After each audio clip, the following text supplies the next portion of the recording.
He's our baseball player here at 95.7 He would never big time us. No. In the Gotham Club over the weekend. Oh, did you hit him up? No, I saw his Instagram. Oh, man, you should have hit him up. FP probably would have big time. I would have big time, Sask. FP, what's going on, man? Good morning. I'm surprised you're up this early.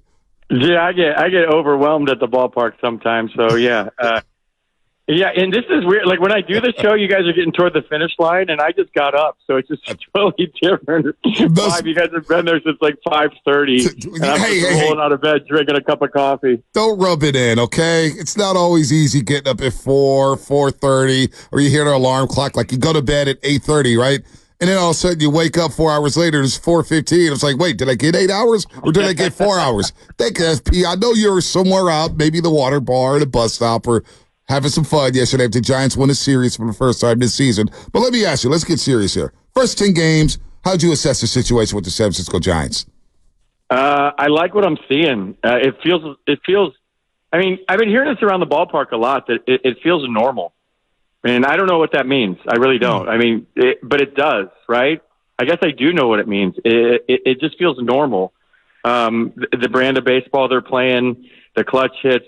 I'll say this. It hit me during the game yesterday that in the last couple of years, I can't remember hoping that a certain part of the lineup came around. And I'm starting to think that, like, okay, we're getting toward the bottom. If Ahmed could get on, here comes Jung Hoo, and then here comes the guys that we want to see hit, that we want up in big situations. And the last few years, when you had such a lineup that was whatever on a daily basis, there was no, like, as a fan where you're sitting there going, oh, get to the top, get to 2, 3, 4, here we go. Get Chapman up there in a big situation, here we go. Like, or Soler could knock one out and we got a tie game.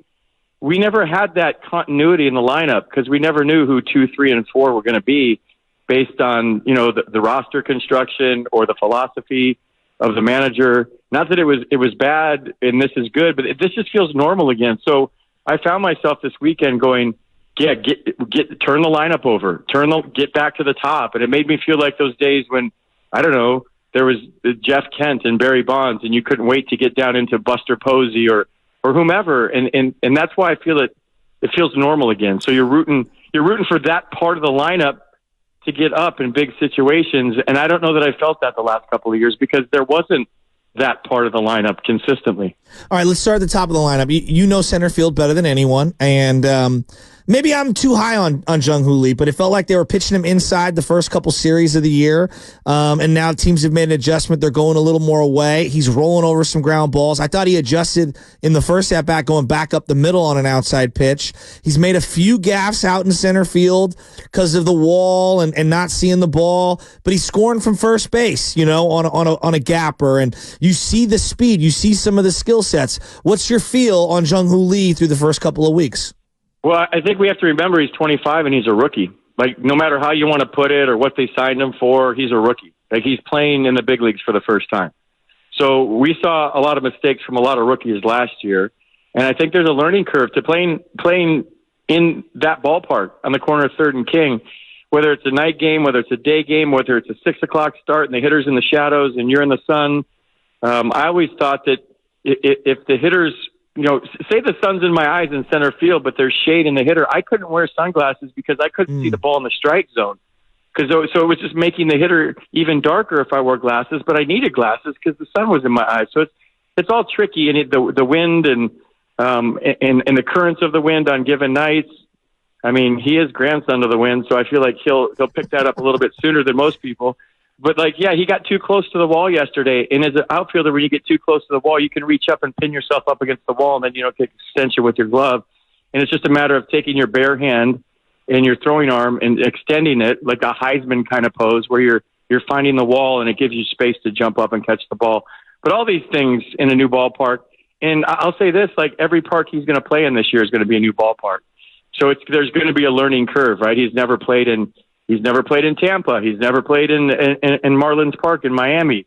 He's never played in these places they're about to go into on a road trip. So if there's going to be a curve here, I don't think it's going to be like, oh, he's a disaster out here. But there's little intricacies to knowing every park in the big leagues, knowing how the ball carries, how it doesn't carry.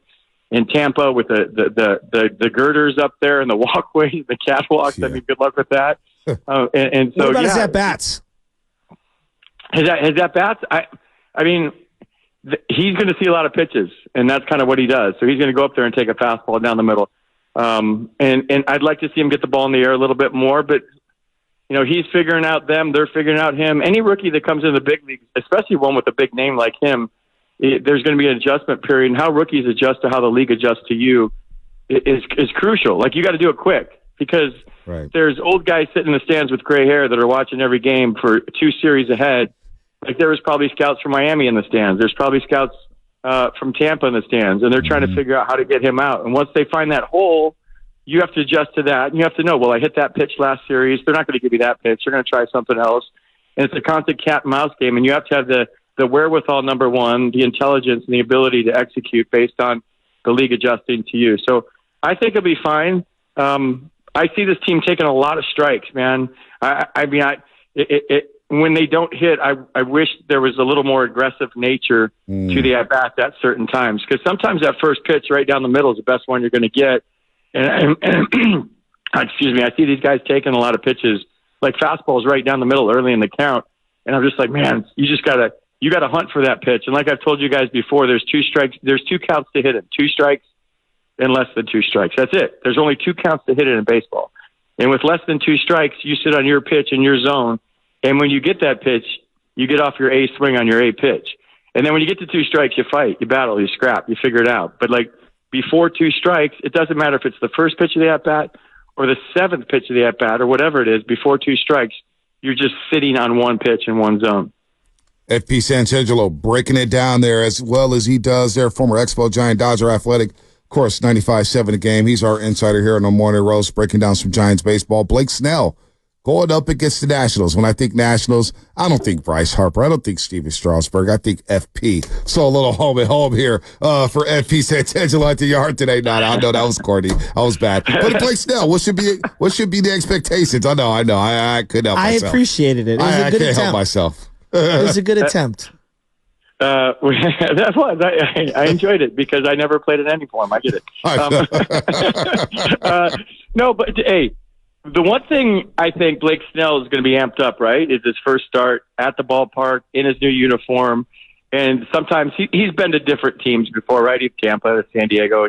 He'll figure it out. But he's got to control the adrenaline tonight. And I think when you have a power pitcher like him, whether it's the power curveball, the power fastball, that just to harness your emotions, to harness your adrenaline, and to get in the strike zone consistently, he's what I call a sprayer, you guys. Those are tough at-bats where he's just going to spray the ball. It's going to be up and away. It's going to be at your chin. Then he's going to drop a curveball in the back knee for a strike.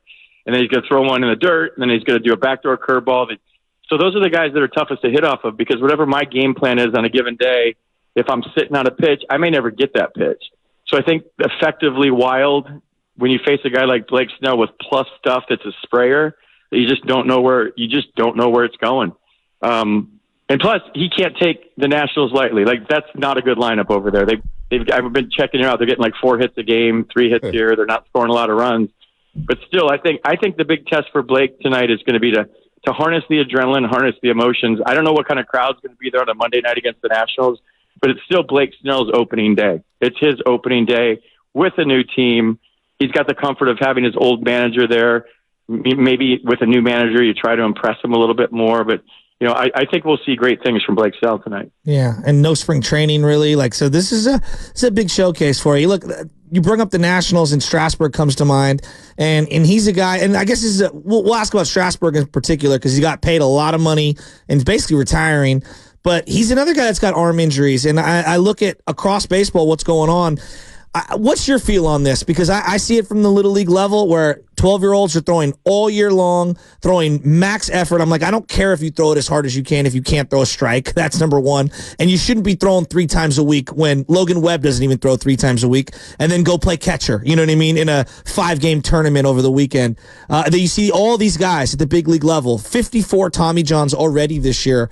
There's the pitch clock. There's drive line. I mean, there's so many different angles to this. What's your feel on the arm injuries at the big league level?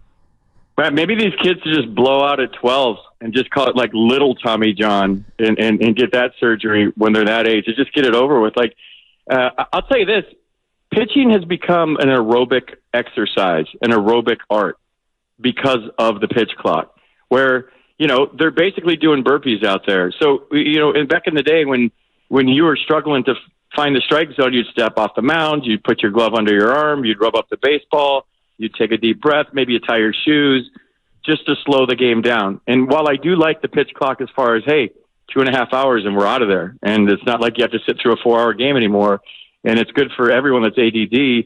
When you think about the guy that's doing the most, it's the pitcher, right? So he's basically getting the ball thrown at, getting the ball thrown at, getting the ball thrown at, and pitching's become a workout. It's become an aerobic art, if you will, to where, now I don't have time to slow the game down. We hear quotes after the game all the time like, oh, the game really sped up on us, and, we couldn't slow it down last night, sped up on us. There's no way as a pitcher really, other than a trip from the catcher, but I think you only get 4 of them now, to slow the game down. So these guys, their training has changed, but like you said, man, they're just getting it and throwing it, getting it and throwing it, getting it and throwing it. There's not a lot of time to think. There's not a lot of time to throw the game down. And so we say 100 pitches, but it's a different 100 pitches than it was a couple of years ago. It's 100 pitches. I don't know, like if you did, 5 sets of 20 push-ups, but you're not taking time between the sets, right? You're just doing. You guys have done that when you lift weights and you don't take enough time between the sets. HIT, was it high intensity training? Yeah, hitting hills. I do it on my Peloton all the time. But yeah, it's like, so now you don't get that rest between sets, and you do that second. You do that.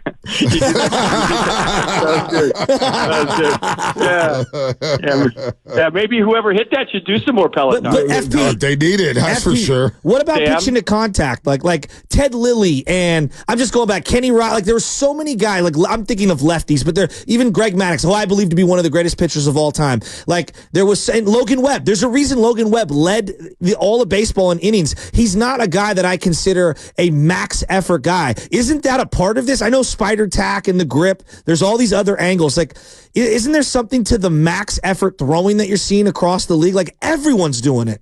Yeah, it's not the throwing motion is not natural. We all know that, right? Yes. That's why the slow pitch or the fast pitch softball girls can pitch every game, because that's the natural motion. Underhand, overhand's not the natural motion. So you add that to max effort, to everybody's looking at the speed gun now, and we want to miss bats. We want to miss bats, and we want to be power pitchers, and we're going to go after power pitchers as an organization. And in our organization, when we get these power pitchers, we're going to roll them out there until they blow out, and once they blow out, we're going to roll another batch out there and let them throw as hard as they can until they blow out. We'll just keep assembly line rolling these guys out there. And I think, baseball over the last decade has become throw it as hard as you can and swing it as hard as you can. And the art of pitching, of throwing strikes when you want to and throwing balls when you want to, and the actual art of pitching, for the most part, the majority of guys just go out there and try to blow it by you, because that's what organizations are looking for. They're looking for spin rate, and we used to call it late life and jump, and they're looking for the ball jumping in the strike zone and missing bats. And so how do guys get paid? Well, I could sit at 94. I could sit at 93 and get outs. But then maybe I'm in AAA, but if I come up here and I can throw 97, 98, I don't always know where it's going. Mm-hmm. But if I do throw 97, 98, I'm going to be in the big leagues for a lot longer, or at least I'm going to be in the big leagues, because that's what our organization wants. So what we've developed is this mentality throughout baseball, all of baseball, that's the speed gun mentality, throw it as hard as you can. So you got the max effort thing on top of, you guys know when you're going to bench and you're going to max, like you wait a long time between sets, because you're going for your max. You're trying for one rep.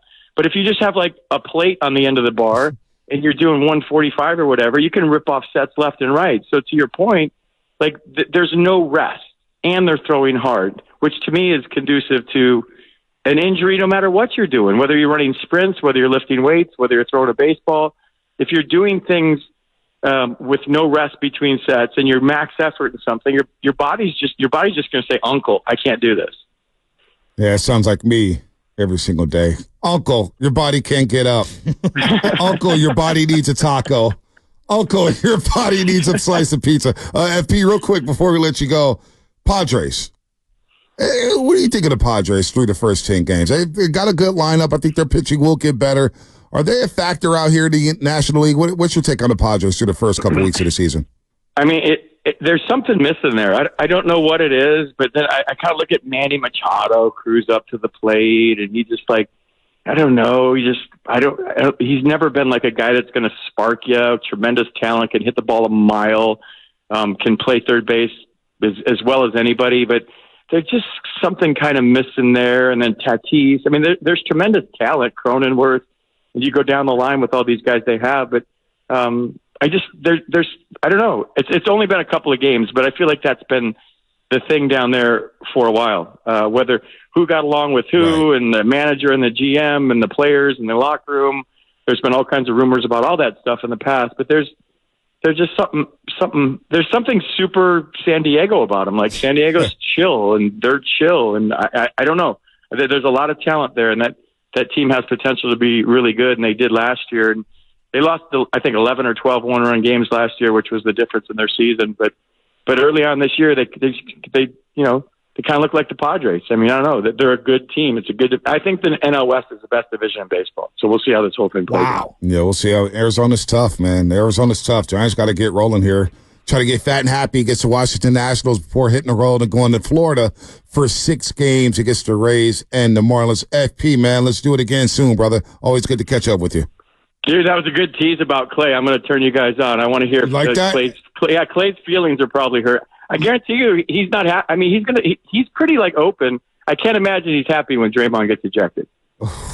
Well, we're going to play the sound right now. He's thrilled. Yeah, are you thrilled, FP? It's been a while. Dude, they're playing good basketball. I'm fired up to watch the Warriors now. They play good against Dallas. Didn't you do the show with Willard the next day when he got kicked out in Orlando? 3 minutes, 36 seconds? I did not. Oh, because I heard you were on one of those days, and Willard was saying, Draymond is grown. At least it was just an ejection and not much more. And you said something to the effect. It was you. You were like, wait, what? You were like lost. I was on my way to the cleaners with baby Chaz. No, I did not. I did not do the day after, but I did the week after that. Right. And my initial knee jerk was like everybody else's. And then I found out that when big things happen, if you could take a deep breath and kind of let the dust settle, you'll have a better take.